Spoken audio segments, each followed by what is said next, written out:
आज केलंय झणझणीत मोड इल्ल्या मटकीचा कालवण. मटकी ना स्वच्छ धुवून एक दिवस भिजत ठेवले आणि दुसरे दिवशी त्याका मोडयेक ठेवलं. सकाळी त्याच्यात पाणी घातले आणि 2 शिट्यो कुकराक लावून घेतले. त्याच्यासाठी वाटप तयार केलं. एका पॅनमध्ये अर्धी वाटी शेंगदाणे, अर्धी वाटी सुक्या खोबरा आणि 7-8 लसणाच्यो पाकळ्यो खमंग अशो भाजून घ्यायच्यो आणि ह्या वाटप लावायचा. एकदम भारी लागतं.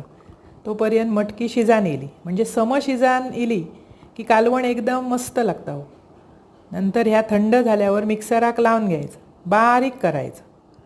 ह्या ना मिळान येऊ काय. त्याच्यानंतर एक कढई घेतलं, त्याच्यात घातलं आहे तेल, फोडणीक घातलं आहे मोहरी, जिरा, हिंग आणि कढीपत्तो. व्यवस्थित तडतडली मोहरी आणि की बारीक चिरून कांदो, व्यवस्थित कांदो परतून घ्यायचो. जरा तामसूर झालो की त्याच्यात टोमॅटो घालायचो, तो परतून घ्यायचो. त्याच्यानंतर केल्ला वाटप घालायचा, तर आपण व्यवस्थित परतून घ्यायचं.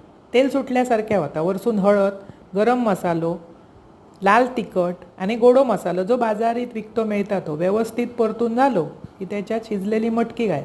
असा कालवण करून बघा, अप्रतिम चव येता.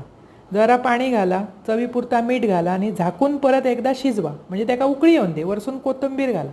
झणझणीत. ह्याच्याबरोबर भात पण भारी लागता, चपाती पण मस्त लागता. ह्याचो रस्सो पिलास ना एकदम चविष्ट. असा करा, खावा. वरसून कोथिंबीर घाला. आवडतलं तुमका आणि आवडल्यास पटकन माझा चॅनल सबस्क्राईब.